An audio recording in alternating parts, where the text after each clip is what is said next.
situation, I must tell you that I'm always very thankful to NSG. When I look back, I also realize how much they made me work just so that I could get into National School Drama.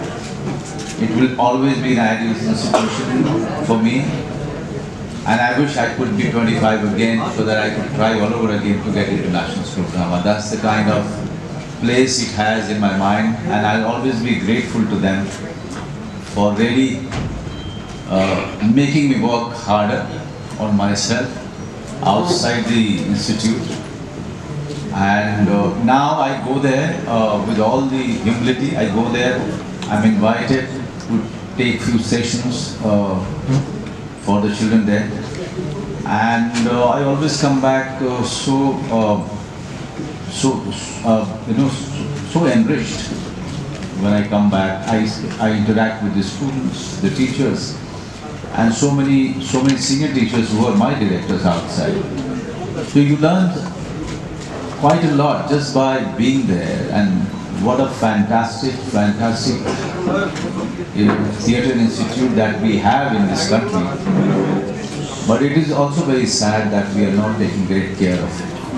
I give all the credit to my father, because after the division of the land, he was left with almost nothing, and he had 6 children to bring up, and without any malice, without any frustration, without feeling really bogged down by the situations of the family, circumstances of the family.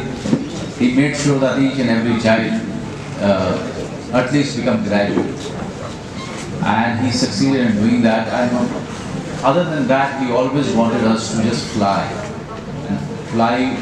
using our wings. I think I'm the child of that father who always took a back seat when it came to taking major decisions. He left it to my mother. My mother was someone who was taking all the major decisions of our life, for the family. It was never my father. I know people ask me, don't you think that women of the country should be empowered? And I'm puzzled. Because I have, from my childhood, I have seen a woman who was completely empowered. And we were so scared of my own mother, and also felt indebted to her for really bringing us up so well. Malayalam films, most of the time, on OTT platforms, I'm mostly watching Kannada films or Malayalam films or Bengali films or Tamil films, the films which matter to me. I'm a fan of mainstream films, but sadly, mainstream films have not been making great films. I want my country's mainstream cinema to really deal with a good story, a story which is rooted like it used to be earlier in 70s, in 60s. Mr. Bachchan was a mainstream superstar, and all his characters were so rooted. They were really representing this society, and the heroes never looked anything else. They always looked like they are the people. They're the real representative of the masses. But over the years, we lost those heroes. Now our heroes are mostly Greek gods that we are not. And Nawazuddin Siddiqui in his interview he said such a nice thing, that people call me and Manoj Bajpayee unconventional actors. Actually, we are the most conventional people, because that's how the entire country looks like. Okay?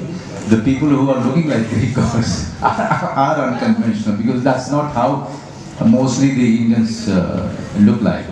So yeah, I watch all kind of my advantage. My film Joram has released, and this is a very important film of my career. And it is getting rave reviews and applause from the audience, whoever has gone and watched it. So I want my media friends to really write about it, watch it, write about it, review it, and spread the word.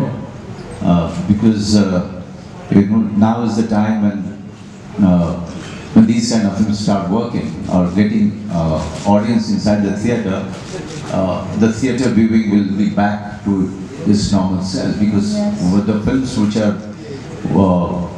people are going to watch are all portfolios, right?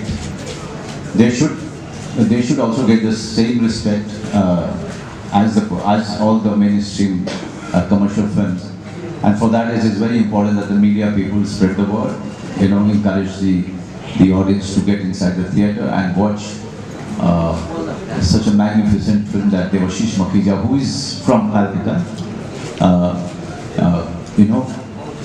so that these directors or like-minded directors can get encouragement, get used to make these kind of films more and more.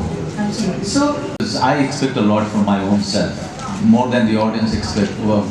Their expectation, I have to, I have to meet the expectation that I have from my actor. I work very hard. I choose very carefully and intelligently.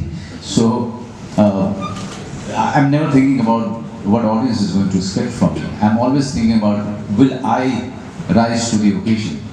Will I be an improved actor? Will I do something very different? In 49 degree outside the mind, and when you get inside the open mind, suddenly it is 55 degree. And that too, the direct sun is kind of coming on you. But when you look at the workers there, they are not shooting, they are actually working, right? And that's their life. They have not chosen that life. They are forced to do this because of the circumstances. And also that used to kind of humble us up. Completing this kind of a film, it is very challenging to really work for that long hour and finish that day's work. So you are completely distracted, you are focused, you are into your own zone. You are not thinking about winter or heat or anything, or dust. That was too much. But at the same time, I had to take care of 3-month-old baby who was always there on the set, taking care of that baby while you were performing.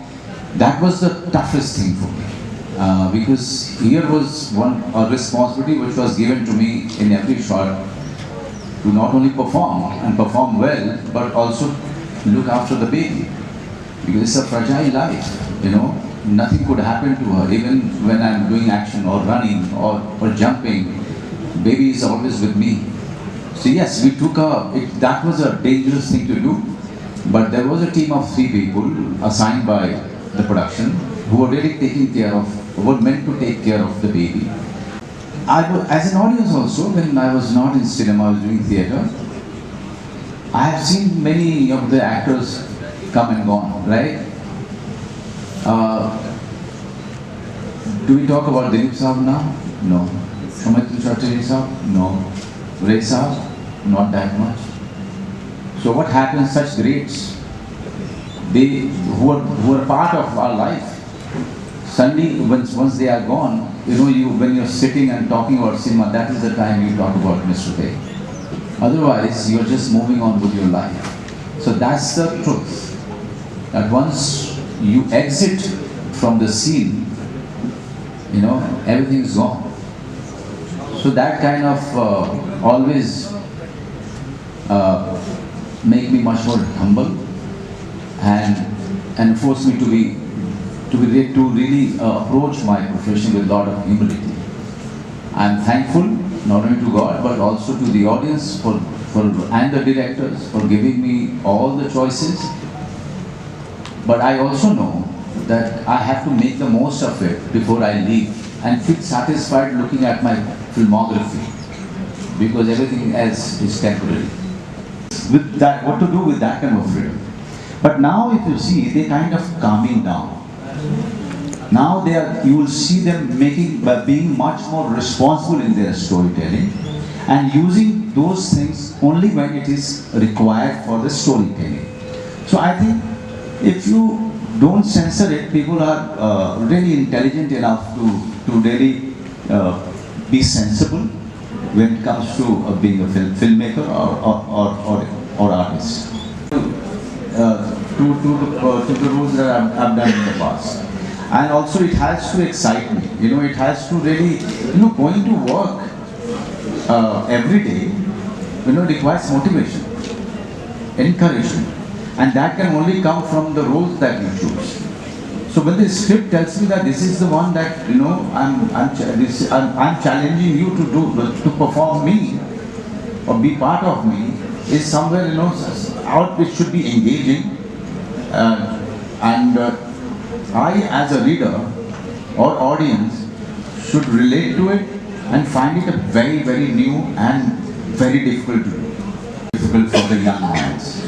I have gone through it and I can completely understand what happens to that young mind when they fail.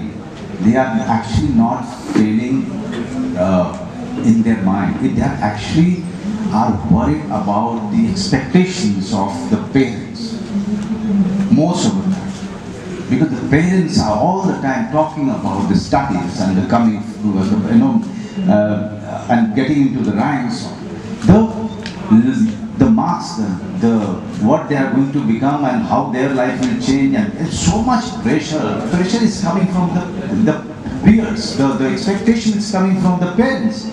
So lesser you talk to your child about your expectation from him is better for his mental health.